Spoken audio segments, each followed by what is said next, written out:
Let's see what we're looking like. Should we mute ourselves? Then we can't hear her. We can still hear.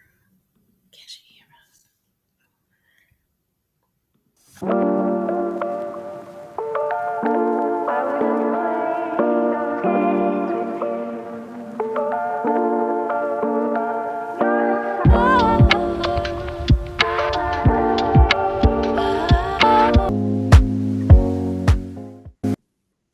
What's up, beautiful people? It's your girl, Christy Mack, and I'm back with another video. Today's video is a little bit different. We have some special guests here that I want to introduce you guys to. You guys already know, but for some of you that are new to my channel, my name is Christy Mack.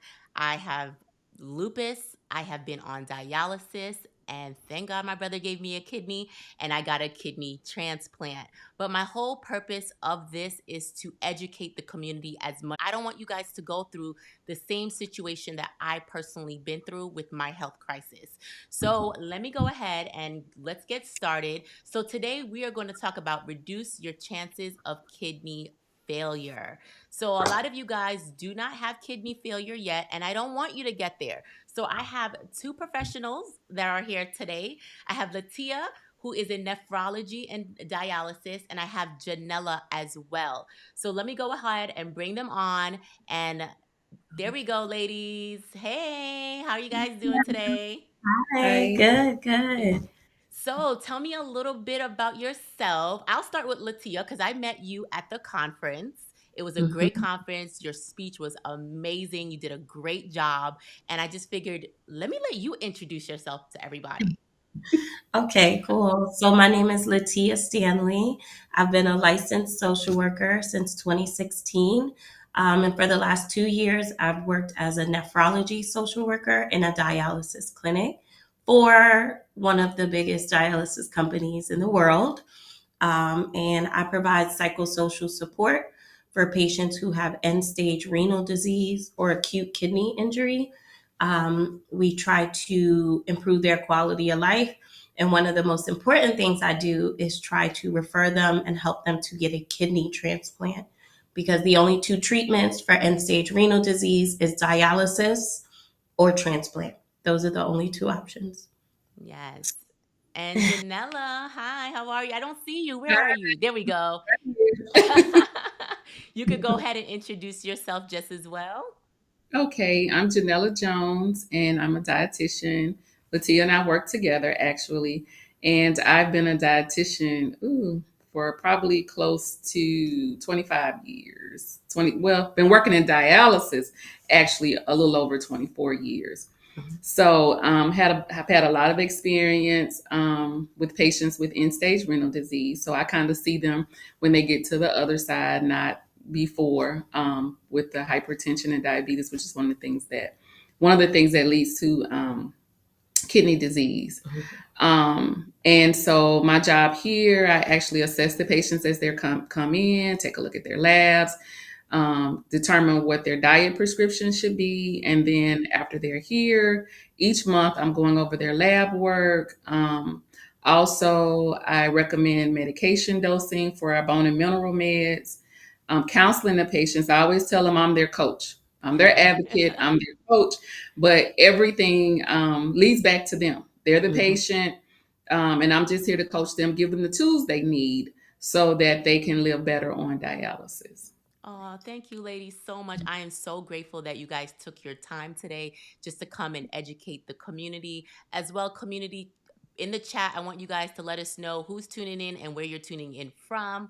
But let's start off with we were having a conversation, Latia, in regards to who is actually dealing with this diabetes and the hypertension and leading them to, dialysis, which is what we don't want. Like, talk, what do you see right now? You both are in the industry. You're dealing with these people on a day-to-day basis that's coming in. What are you seeing?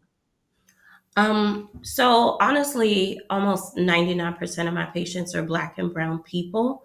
Um, I think a third of the American population, it says 33% of American adults are at risk for kidney disease. So a third of the population is just already at risk.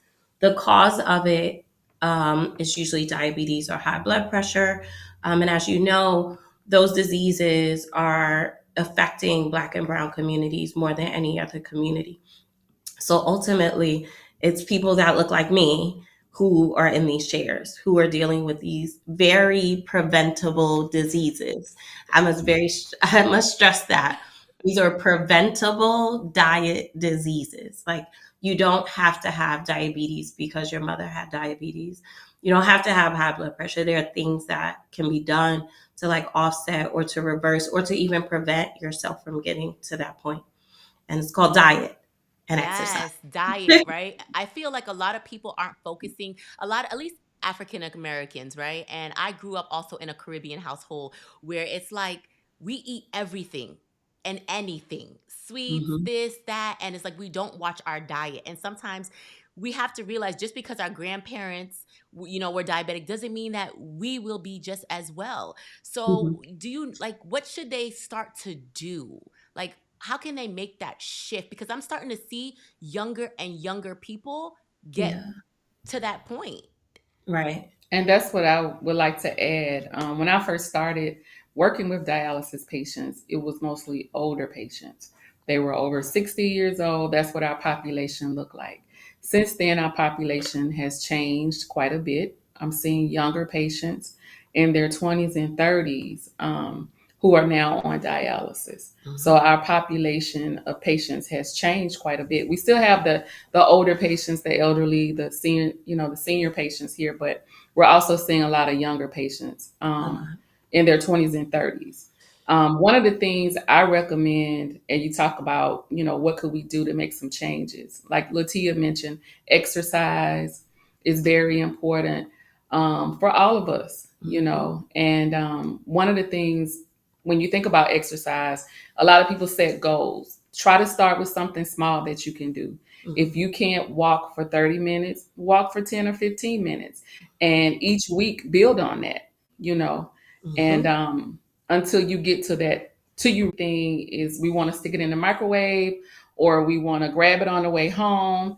And in a real world, you may have to do that sometimes. You may have to grab some things Right. on the way home, but try to make the best choices when you do, Yeah. because that's the world we live in now.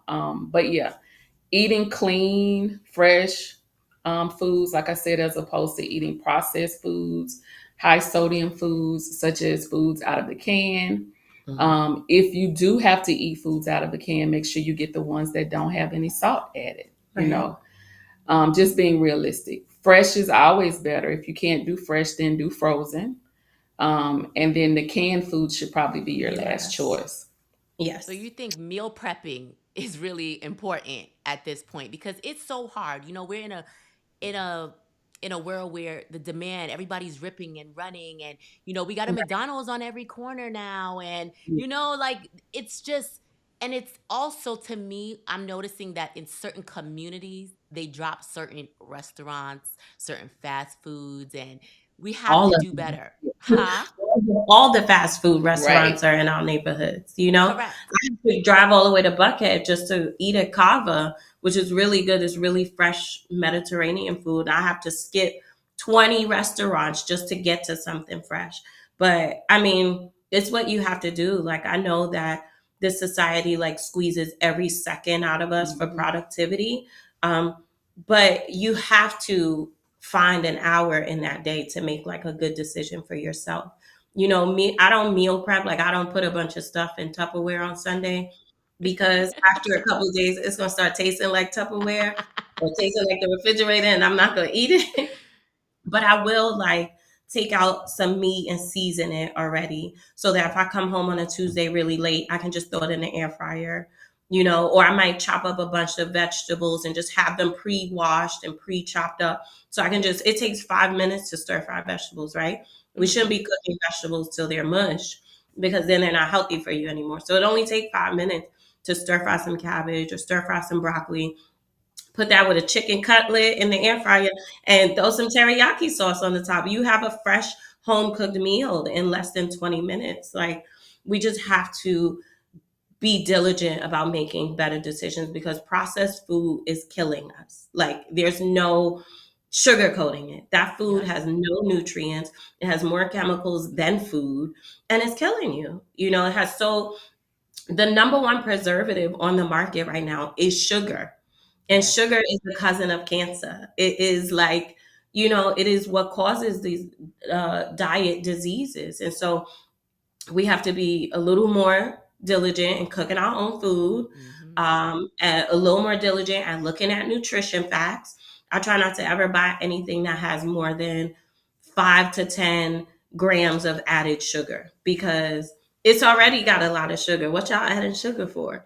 That stuff Mm-hmm. is it's just not good for you. It's going to turn into sugar. It's going to be sugar in your blood, and then you're going to have a high A1C3 number. And I must put a disclaimer, I'm not a medical professional. I'm a social worker, I'm a mental health professional. But from my own personal experience, I was pre diabetic in December 2022. My A1C3 number was 6.0. Oh, And at 6.5, they give you medication. At okay. 6.0, it's like, hey, we got to change some things because the way it's going, you're going to be diabetic. And I'm 40. And so I cut out carbs. It Mm-hmm. was really, really hard. Like, because what do you eat for breakfast if you're not eating a carb? Yeah. I can't eat a muffin. I can't eat a bagel. I can't eat an English muffin, no pancakes, no waffles. Everything for breakfast is a carb. But that's just because society has told you it's breakfast. You don't Mm-hmm. have to eat carbs for breakfast. You can eat a breakfast salad. I can just eat some eggs and bacon with an avocado, and that can be breakfast. So I had to really relearn or reteach myself how to interact with food. And so I cut out carbs for a little while, Yeah. not forever, for a little bit. And then I started to work out. Like after 40, girl, you got to work to be slim. You can't just be slim. Your So, body changes over the years, right? yes. And so you have to find something, even if it's walking, like Janella. Walking is the best exercise, especially if you walk after a meal. Just walk. And then it might be hard when you start, but it's going to get easier because that's what the body does. And then you'll be walking longer, then you'll be walking faster. And then one day you're going to be running down the block, Yes. So I started exercising like an hour a day, just a spin class or a step class, or I just walk. That's it. And I was able, after like 7 months of just changing my eating. Now, don't get me wrong, I definitely ate some carbs. I definitely ate some ice cream in them 7 months. I definitely didn't go to the gym a couple of days, but overall, I wasn't coming home eating Chick-fil-A, snacking on Doritos, Mm-hmm. drinking coffee with a bunch of sugar in the morning. Like I had made, small changes, but I was consistent with them. And so I was able to reduce my A1C from 6.0 to 5.4 That's in 7 months. great. And so that's like not even pre-diabetic. That's back in the normal range. Yes. I honestly I wasn't sure when I was doing it. I was like, this, I don't know. They lying. Maybe diet and exercise ain't it. Maybe I'm gonna just be diabetic. I wasn't sure if it was gonna work, but I was like, let me try. And when I saw those numbers go down, something really, sparked inside of me. Like these diseases are preventable. They're reversible. It's Mm-hmm. really about just diet, exercise, making real changes, being smart about your food and just being consistent because if we do what's easy and convenient, we're not going to live that long or we're not going to live healthy lives. And I want to be running around doing cartwheels at 50. I So feel you. I did it last week, so I'm okay.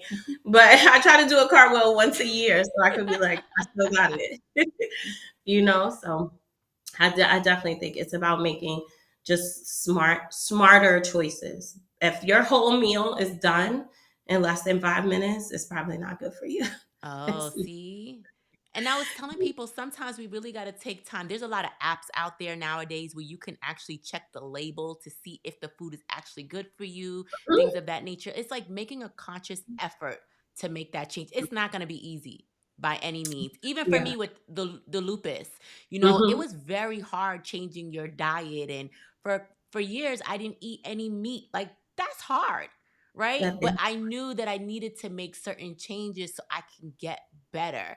And a lot of people are not willing to make that change, but it's not that they're not willing sometimes. I think is that we're not educated, Yeah. right? Like there's Right. like is do you guys know of any resources or anything that they can actually start to look up or do? Like they just need some guidance and some help, I feel like. Well, I get a lot of information from the National Kidney Foundation, right? Okay. Because they are geared toward people who have renal disease, or some people don't have end stage, but like their kidneys might be failing, and so they have a lot of information and resources for both stages of life. But I feel like even though I don't have kidney disease, just working in a dialysis clinic and listening to the suggestions from the doctors, I've applied that to my life now because I don't want to be in that chair. You know what I mean? So the information is out there. We are all walking around with tiny computers in our hand. The Yep. information is there. I personally I use an app called Bobby Approved. And he has an Instagram page called Flav City, FLAV City. And he goes, his thing is going to supermarkets and he is ripping these nutrition facts and these ingredients all the way open. Like, what Yep. does this mean? This is, and so when you scan things with his app, it'll tell you if it's good for you or if it's not, and it'll tell you what ingredients make it not good for you. Girl, I See, tried that's to buy what we need. I need them to tell them again the name of that because well, the app is called Bobby Approved, but the guy who created it, his Instagram is Flav City, FLAV City. And he was on like a cooking show. He won a cooking show back in the day, but he doesn't. He does some cooking, but he also does more nutritional and wellness coaching. And then there's a doctor that I follow called Mark Hyman, and he is one of few physicians that I feel talk about these diseases in a way that it's preventable and there's ways to cure it without medicine. Like yep, he really talks about health from a holistic standpoint. He's the first physician I've heard say that diabetes is a diet disease. Like he claims that it's not about genetics, even though it has some form to do with it. But that it's really just about your eating habits, you know? And I think it has to do with like, how do you know what to cook for dinner? yeah, You know because what your mother cooked, right? yeah. And she knows because of what her mother cooked. So it's definitely passed down in that way. Like I know, one day we have fried chicken, macaroni, and corn. That's our thing. It just go together. That's what my mom cooked. That's what I cooked. My daughter like it. But when I started to look at food, it's like, okay, the fried chicken got starch in it. The oil that I'm cooking it in is not good. The Velveeta macaroni, I don't even know if It's that's real not to good. me, Yep. but the starch is not good. Cheese is inflammatory. It causes, inflammation in your body. Then corn is another starch. We got corn in everything. So that whole meal is just a plate full of starch. Yep. And I But think we're that's just not educated on it. like, Um, but we do have somebody, they said my blood pressure is high. My bottle number is a concern. I also have full body eczema. CKD causes sweating. If I exercise, I sweat more and aggressive. Like I guess her eczema. So she's trying to figure out, I guess, for working out maybe. I just feel like a lot of people should start walking. I'm not telling people to go out here and do aggressive weights and things of that nature because a lot of people have seen me at this stage now and I'm working out and they're trying to like, oh, I want to do that. But you got to start where you are. yep. And I feel like if you start walking at least, Mhm. 30 minutes, an hour a day, go around the block, do something. You got to do some kind of physical activity to combat that because I have a lot of people in my family have diabetes, high blood pressure. But if you look at all of them, the one thing they have in common, or two, I should say, is that they're not working out and they Mhm. are not eating right. And guess what, guys? We are going into the holiday seasons, Ooh, right? child. So Thanksgiving is coming up. We got Christmas, we got New Year's. We have all of those celebrations, and all the family comes together and we eat what? Traditional food. Everybody gets together. They're bringing the fried chicken, the macaroni pie, the this and the that. But dietitian, what do you suggest for this holiday season? Like, what should they focus on? And what I think seasonings that maybe they shouldn't use? look, I heard about focus this. on Mrs. Dash, is that good? Mhm. Yes, I think Mrs. Dash is a good alternative for sodium. But going into the holiday season, I think we get into a lot of trouble when we start to eat all Can the you move leftovers. over a little? We can't see. Oh, there we go. We can hear you I now. think we get into a lot of trouble when we start to eat the leftovers and we Oh, start to go back for those second and third helpings. It's where we Oh, get into a lot of trouble. that's Yes. that's me. me. Because I feel like portion control, like during the holidays, hey, we got to be realistic here. Yeah. During the holidays, you may be with family, you may not even be cooking the food, right? If Mhm. you're cooking, you can control what spices and seasonings you're using. But if you're going over to your family's house, watch your portions. Right. That would be the main thing I would take away is to watch your portion size, right? Hmm. Um, because that Thanksgiving is one day, Christmas is one day. What we're doing the rest of the week, the Yes. rest of the month, the rest of our life, that is very important. Mhm. I'm the dietitian that says, "Hey, we're living in a real world. Hey, we got birthdays coming up, we Yep. got graduation, we got weddings, we got holidays." And what I tell my patients here is that's just one day. Hmm. And if that's just your one cheat day, then that's okay. Right. But make it just that one cheat day with that one plate of food. You're not keep it going back over to the pot and getting more.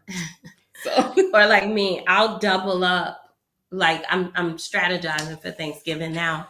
And it's like, I wouldn't even think about it. Like that's the thing.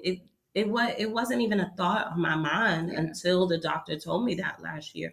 So now as I go into these events, it's like, let me get 2 scoops of collard greens and then maybe a half a scoop of the macaroni, right? Like for me, I'm going to limit my starch intake and I might get more meat and more vegetables. Let me get some cabbage, let me get some salad. And Yes. then I do want to taste that macaroni. Yeah. So I'm gonna just get like a little bit, But it's the problem is you when know? we take those habits and make them an everyday routine. Yes. Mm-hmm. That's where we get into trouble. Yeah. And like I said, the collard greens, a good choice. A little bit of dressing, a small amount of dressing, a small amount of macaroni and cheese. I've had patients, some of them, that's what they do, portion control. And they're able to control their diet because they eat things in moderation. We're not out here eating this every day, Yeah. you know. And start with get you a smaller plate. Don't get the big plate and fill it up. Get a smaller plate, you know, Mm-hmm. and that helps with your portion control. And don't eat it for breakfast the next day. 'Cause that's We are what I do. famous for that, right? We're just gonna warm it up and continue to eat it until it's done. You can Yeah. eat macaroni for breakfast after Thanksgiving. But yeah, I So, agree, definitely portion.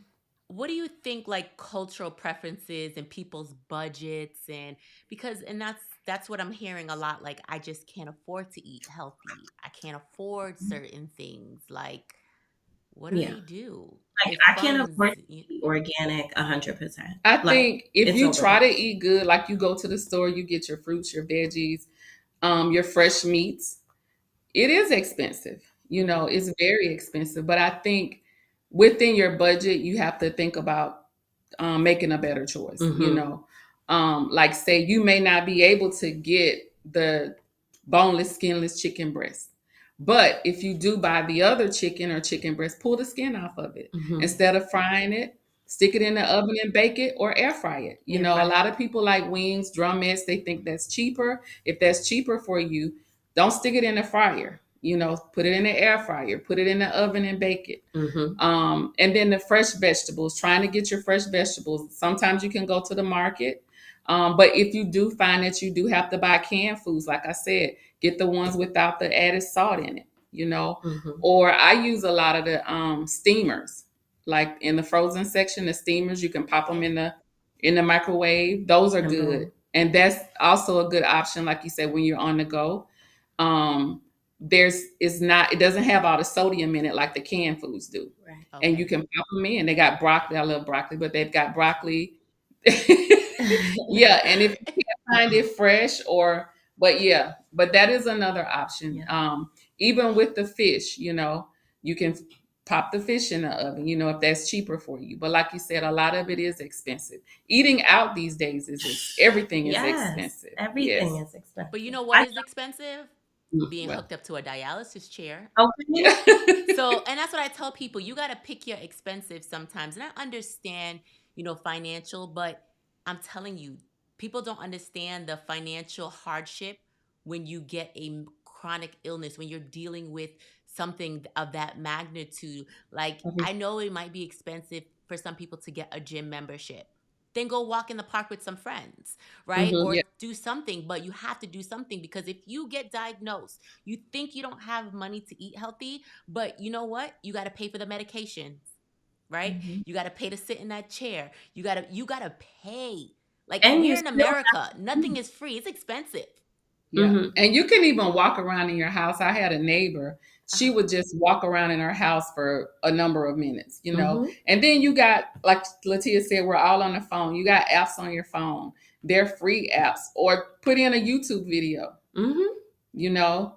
Do Cause do some cardio with your YouTube video. They've got YouTube videos for walking. So we've all got our phones, and we don't even have to go outside. If it's getting cold, it's too cold for you to go outside, just walk around in the house. mm-hmm. I agree with you because when I first got my transplant, it was right before COVID and it was Mhm. cold, right? And so all I did was walk around the living room, the dining Yeah, room, walk, yeah. just keep Yeah. walking and walking because I know the importance of walking. They didn't want me to sit down there. So Mhm. Yeah. it was just nothing but walking nonstop, nonstop until it was, until it got a little warmer. I can go outside. That's right. Yeah. But you gotta walk, guys. It's Yeah. so important. Like these ladies are telling you something right here. And I hope you guys are taking notes and you're listening in regards to your food, your labels, budgeting, planning out, getting ready for the holiday season.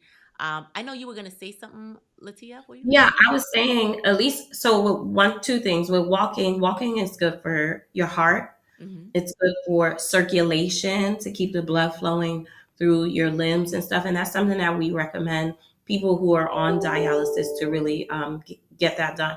It's especially good to walk after a meal just to help with digestion.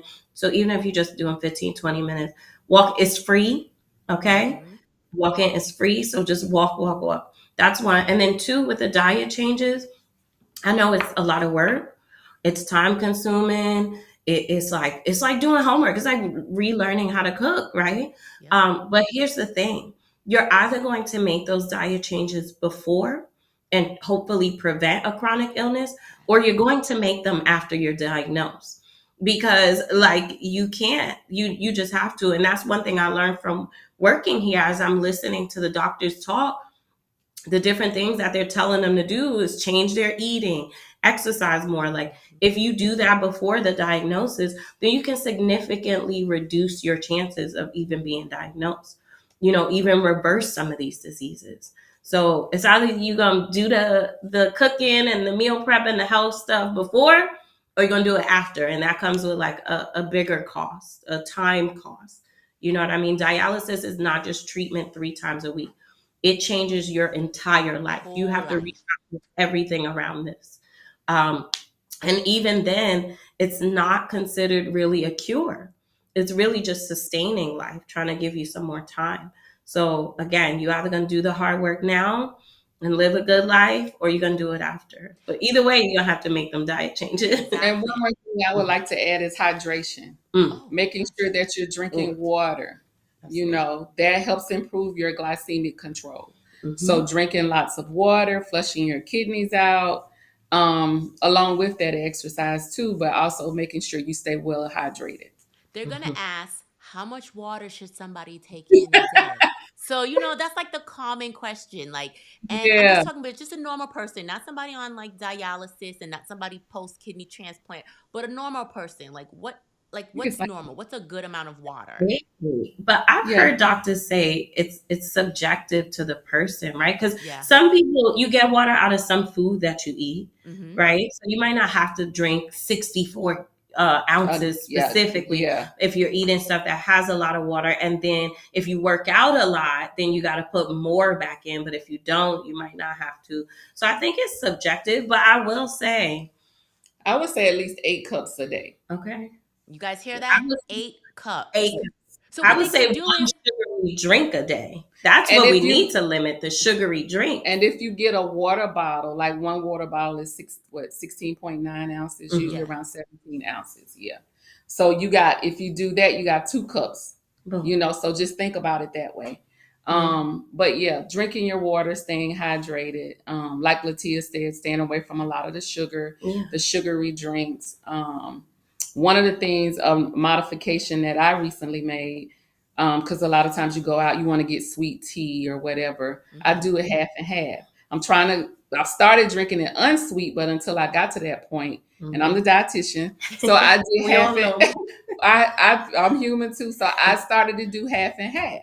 I Mm-hmm. would do half sweet, half unsweet, and so now I'm to the point where I can do it without the sugar. Mm-hmm.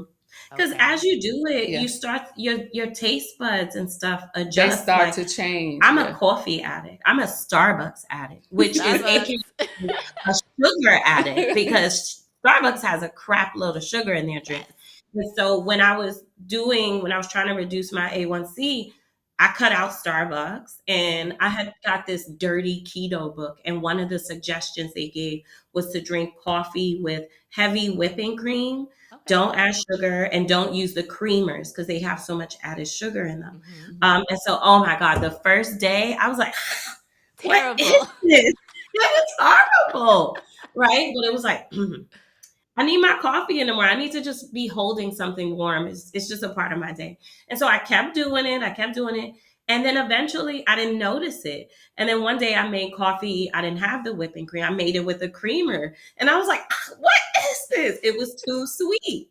Like your Your body body just, adjusts.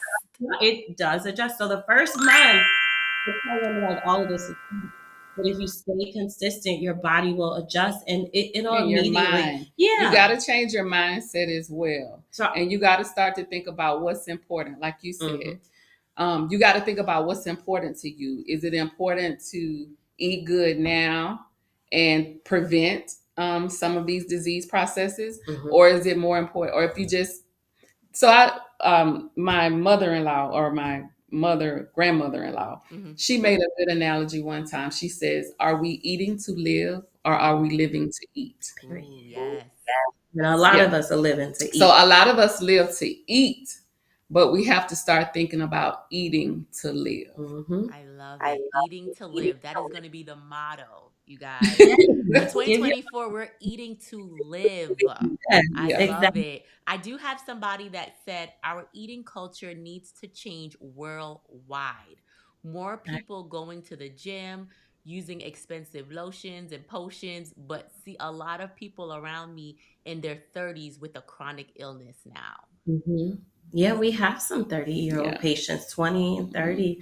And, you know, sometimes it's caused because kidney failure can be caused by lupus, it can Mm-hmm. be caused by some hereditary diseases. But I have a couple of patients who it's just unmanaged blood pressure. Mhm. Yeah. And it's really just, it's sad because like I said, there's only two treatments. You're either going to be on dialysis 3 days a week for the rest of your life, or you're going to get a transplant. You know, and even getting the transplant, which we'll do in another Yes. conversation, but even the process of getting a transplant, you're gonna have to change your eating. You have to be good with your labs. You have to make all of these changes one way or another. You know, so it's like just do They're it not now. Small managing changes. what, like, when we hear these stories, right? They're not managing, but it's like, why, right? Like, I think a lot of people, not to cut across you, no, aren't you're Mhm, okay. educated. So a lot of people in our communities aren't educated. You know, mhm, how many health fairs do you see that are free where you have people coming in to say, hey, I think a few years ago, like I went to like a breast cancer walk or whatever, and they had somebody there doing a health screen or whatever. I think we need to do more of that. mhm, I don't know where the funding would come from, but I think we need to do more. There needs to be more emphasis on mhm. educating people Mm-hmm. on nutrition, on Mhm. exercise, Right. on the importance of following up with your physician to know your numbers, Yes. know where you're headed. A Mhm. lot of times we see patients that haven't been to the doctor in years, Yeah. Yeah. and knowing your numbers are important to preventing some of these illnesses. Just like we have preventive tests we go in for every year. But as a part of that, you should be asking the doctor, what is my creatinine? What is my hemoglobin A1C? Mhm. And you want to look at those numbers so you know what direction you're in, if you're in a good place or not. Mhm. Yeah, And you I'll have to say, educate yourself on that because you and can't just educate sit down yourself. and wait for your doctor. Like, yes, you're going, and I hope you guys are going and getting your physical. That was my next thing. Most A lot people of are people Yeah. not. aren't. They're not Yes. going. They're not getting, oh, I feel fine. But you don't have to feel it. This is what I was trying to explain to people. Like, I thought I was okay, but not knowing like there was things brewing in the back.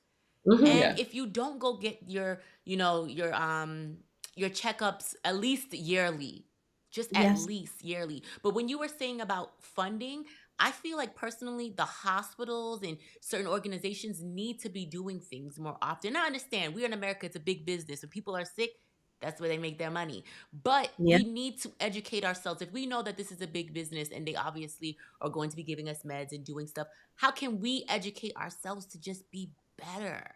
Right? I So want to see us doing better because we're the ones that yeah. are getting affected the most. Yes. In my personal experience, and I will say, definitely go get your physicals every year. I was a person who got it every year, but I had no idea what it meant. Like I Mhm. would get my physical, my doctor would call me a week later, everything's normal. And I'm like, okay, great. And then I had a black woman who was my doctor when I moved to Georgia. And I got my physical done like clockwork. And she called me the next week and was like, hey, your A1C is this. It should be this. And I was like, what does that mean? Your cholesterol is this. Do you eat a lot of shrimp? And I was like, yeah, I'm at the juicy crab all the time. So, but I want to say, so even people who are getting it done every year may not be getting that quality of care. And I will say, when I was in New York, my quality of care was a lot different. It was like, oh, you got your physical, you normal. And when I looked back on my physicals from when I was in New York, I looked at my A1C and it was 5.7. And Mhm. my doctor was, it's supposed to be 5.5 and less. Yeah. But for some reason in that doctor's mind, it was normal. And what I deduced was that for some people, it is normal for black people to have diabetes. So Yeah. when she sees my elevated A1C, she sees that as normal. And she didn't tell me change my eating. She didn't tell me reduce my carbs, reduce my sugar, because maybe in her life and her practice, it's normal for black people to have an elevated A1C. That's not normal for me, No. And so the doctor that I had here, she told me it was 5.8 and then it went up to 6.0. And she was like, you need to make changes. So I would say, yes, get your physical, go back for that result appointment, and have your doctor explain every single result to you because they work for you. She's Yes. billing your insurance. So she needs to take the time and explain if she tell you your A1C is this, ask her what is it supposed to be. Don't just let them tell you it's normal. Tell me my numbers. You need to know your numbers. Tell me what my cholesterol is. Tell me what my kidney, I was young and in college. Let me know what my liver is doing because I did Mhm. drink a little bit when I was young. So I need to know if I messed something up. Let me know how my kidney is doing. Yep. Is it at 50% functioning or 20% functioning? Like we have to ask these questions because some people are comfortable with the fact that African American people are the number one people with diabetes, are the number one people with high blood pressure, are the number one people with end stage renal disease. For Mhm. some people, that is normal and they don't bat an eye for it. So you have to go in there and you have to demand a higher quality of care from these people. Correct. And Tell if you me don't my like your number. doctor, switch. Get another one. I would say just don't. A lot of people don't like the doctor, or and like you say, switch. Mm-hmm. Go to a different one. Just don't not go. Yeah. And then also your medication. I find a lot of times patients just stop taking, or people, my sister will do the same thing. Just stop taking a medication because, oh, it made me feel this way, or oh, it made me feel sleepy. So all medications may not work the Mm-hmm. same for everyone. Mhm. But if that blood pressure medicine isn't working for you or it's making you feel a certain way, you go back to the doctor. And tell There are lots of different choices. them. So you go back to let them know, hey, this medication, don't just not take anything because it made you feel bad. Right. And you know you have high blood pressure or even diabetes. Some of the diabetes medications may cause your stomach to be upset, or whatever. But if it does, then hey, make that appointment, go back, make that phone call, go back and say, hey, I've been taking this for a week, 3 days, 4 days, and it's causing me to do this, and let them give you something else. Correct. Because it's not, a lot of times it's not going to go away on its own. You have to make some type of modification or some type of medication or something. Also, I want to say this too. I see a lot of people that don't follow up because it says, oh, I'm exercising now, or oh, I'm not taking this medication because now I feel better. I don't think I Mhm. have the high blood pressure no more. Oh, my diabetes is fine. I'm not thirsty anymore. Da da da da. But know what your numbers are. Mm-hmm. Even though you're working out, even though you're feeling better, still know. Go check your blood pressure. Get you a blood pressure cuff. Check your own blood pressure Mhm. so that you know what it is. Mm-hmm. Get you a glucometer. They got cheap ones at Walmart. You don't have to get the most expensive one. Check your blood sugar. If you're pre-diabetic, check your blood sugar. Know what your blood sugar is. So that you're abreast of what's going on. And when you get to the doctor's office, there's no surprises for you. Right. Somebody just said, my nephrologist hasn't seen me this year. I should have been seen twice by him this year. I contacted my secretary, left messages, no contact. Also, Yeah. my doctor tried twice, still no contact. At that point, if you get, this is just me, Girl, guys, if you a you're, new doctor. you need to find you a Somebody else new to do it. Get somebody nephrologist, else to do it. That's what right? I say. Yeah. Yeah. There's a million doctors out here. A lot of them take, but you know what? I will say, when I was in New York, I was a student and I had Medicaid. And I will say, people who are low income with Medicaid, the the option of doctors is limited, and Yeah. some of them are not that good. So it may be a situation, or when I came to Georgia, there's some rural places that don't have access to medical care. So it's important to vote appropriately, people, because voting affects that. Yes. But yeah, there's a lot of places where people don't have access to certain doctors and certain. But if you can, ma'am, get somebody else to do Do it. it. Yeah. You need to be seeing your doctor when you need to see them. Mhm. You That's like billing the my most important doctor too. for I feel me. like this is your doctor hand in hand. Like Especially your if she has a nephrologist. nephrologist, she has some kind of a kidney something going on. So yeah, I'm gonna need to talk to you. I'm gonna need to see you when I need to see you.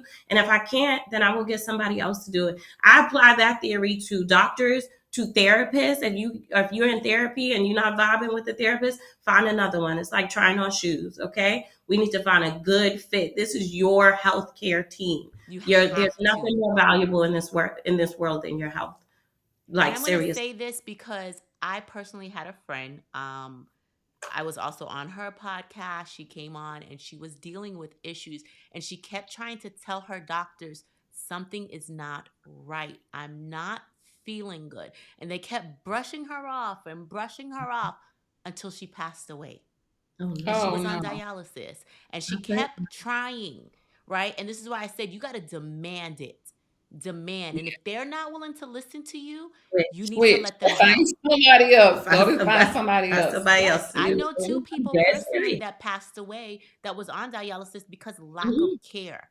The I agree. doctors. I know you we're going through stuff, but don't just throw us to the sideline. We are valuable. We're human beings. We have needs. We know what's going on with our own bodies. Everybody knows what's going on. You know when your body doesn't feel right. So if Yes. Right. you're Yeah. not feeling right, you need to contact somebody. I don't care if you go to the emergency room, you need to find a new doctor. And I understand there are places with limited choices, but if I'm Mm. going to have to drive for some care, there's You have Yes. somebody's to. going to have to take me.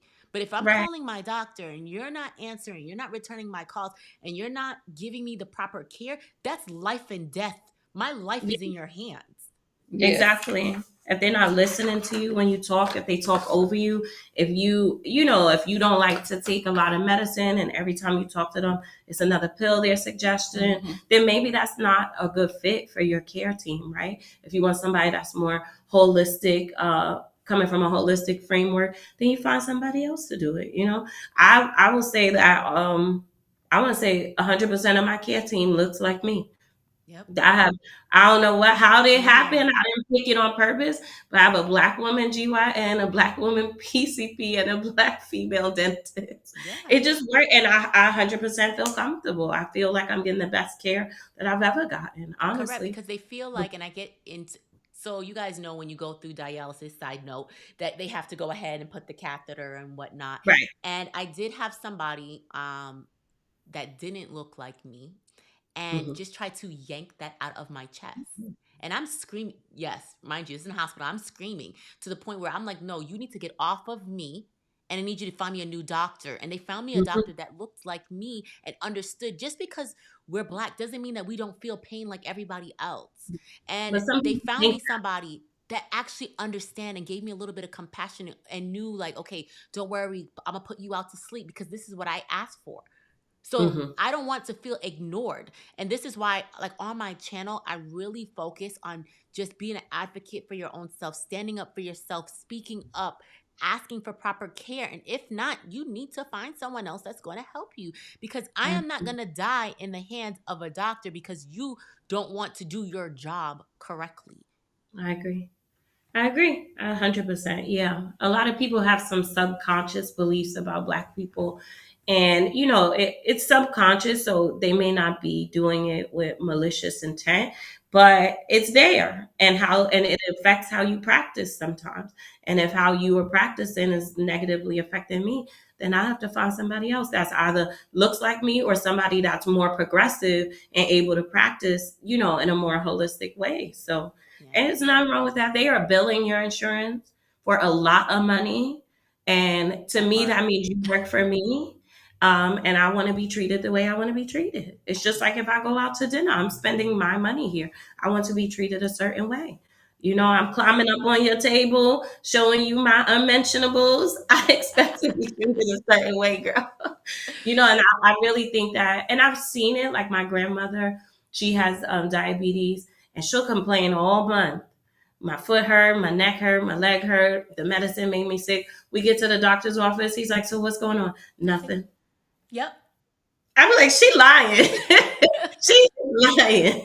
Yep. I have I to hear go, it all but the time. there's something ingrained in our elders that's like they don't feel comfortable asking for help. They don't feel Mhm. comfortable with white doctors, be honest, because of the history they've experienced. And then, yeah, I think there's something in women that just teaches us to not need anything. And so we don't ask for the help that we need. We don't ask the questions that we should be asking. We don't demand anything from these professionals who are making a lot of money off of our insurance. So Correct. I do I have was, somebody else. They say I live in the UK, well, United Kingdom, and the system is in shambles. Hospitals, doctors, dentists, everyone around me with chronic illnesses are in the same position. We are at a loss. Everyone's crying. So, oh, healthcare all over, wow. like either US, UK, we all have our issues, right?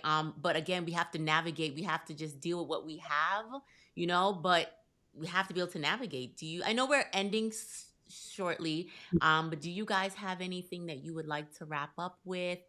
You guys can go ahead and just give them some kind of encouragement or a tip or anything. I would say I would focus back on the food because that's something that we all do. We eat every day. And, sometimes these big corporations do not care what is in this food as long as it is cheap and it turns a profit. So I think that you have to be almost a scientist, right? And you have to take that extra mile and pay attention to what you're eating, what you're putting in your body. Like you said, we need to eat to live, meaning just give the body what it needs to function. We shouldn't be eating for taste, for pleasure, for happiness. This is a tool, this is a machine. So we need to give it what it needs to function. And if and when you can cook it yourself, cook it yourself. Don't buy the frozen chicken nuggets. Crush up some chicken breast and make chicken nuggets. Don't buy the frozen pizza. Get you some naan bread, put some sauce and some cheese, because anything like pre-packaged or pre-cooked is processed. And if it's processed, it's got chemicals, it's got sugar, it's got salt to preserve it. And that stuff is killing you. So cook it yourself is my suggestion. That Yes. is the one thing that I've been consistent with. I've slid back and drank some sugar, some coffee with sugar. I might eat a couple. I got a couple of chips right here. It's not good. But I do try to cook more every day. And I think I've been able to sustain healthy choices that way. So Yeah, that's a that's my good tip because when you learn, you can suggestion. now teach your children and Mm-hmm. change, these generational curses that are put upon us. Yep. I would just like to say start making one change. Change one thing. I think a lot of times we have a list of things that we want to do, and some of us are good at achieving all those goals and doing whatever. And then sometimes you get discouraged when you set out to do something and, oh, I didn't get to go work out today, or oh, I went over to Chick-fil-A or McDonald's and got something or whatever. But I want you to just try to focus on start with one thing, Mm. whether that one thing is giving up the fried foods or giving up your Coca-Cola. One thing that you can do to make a change, and start there Mm. and then keep it going. Because, like I said, a lot of times we get discouraged because we have our list of goals, and maybe you got to number 3 and fell off the wagon. Get up, start back over. Yeah. Every day is a new opportunity Mhm. to change and make a difference. So that's That was beautiful, ladies. I'm And- so grateful that you guys came on just to educate. And we're going to have some more talks like this. yeah, we This was just will. the first one because I just wanted people, who are not on dialysis to not get to that point. And that's what this Yes. was all about. I don't Working want out, y'all. eating right, eating to live, focusing on one thing at a time. That's what this was all about. And I just really appreciate you guys coming on today. Thank you Yes. so Thank Thank you for much. you. opening the Thank door. you. Thank you. This We was All my right. appreciate first podcast, I it. must say. Me So too. I didn't know what to what Yeah. to expect, but I've actually enjoyed it. Yeah, this So was good. yeah. Well, if you guys ever want to come back on, please let me know. We would love to have you guys back on. You guys were very educated on this subject, and there's other subjects out there. Like I know the dialysis community probably needs you next. And then, Yeah. Yeah. Yeah. I deal with the transplant because I've been there, done that. Yeah. Yeah. So we And we'll all, do the if we just transplant. come together to make just a little change, if we can help one person, Yeah. that's all that matters. Yeah. And set those, I'm not saying don't set those goals, set those goals. But if you fall off track, get back on. It's Yeah. okay. Like I said, there is tomorrow. There's always Yeah. tomorrow. And we're All gonna right. have our transplant conversation in December. Okay, I didn't, yeah. So, I didn't guys, say stay it. tuned. We're going to do Yeah. a transplant series in Yeah. December just as well. So, we'll have some more guests. You're coming back on. Yes. So, I'm it should coming be back. fun. We don't have a date yet, but I will No, no. go ahead and I will Yeah. drop that in the community tab once I find out. But I'm going to let these ladies run. We're going to continue because I know they're busy. They're working out here.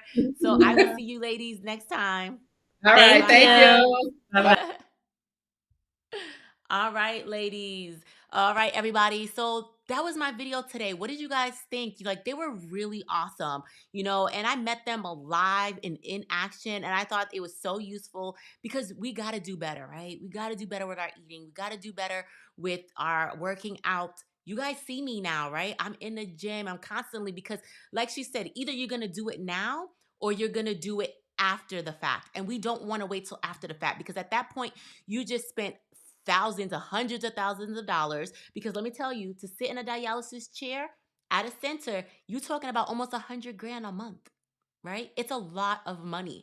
And you got to have great health care. And it's so much that's involved. And this is why I really focus on doing these types of videos because I don't want to see anyone suffer.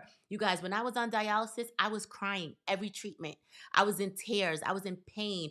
And I don't want that for any one of you guys. So you guys already know we do have somebody else that said, yes, please come back.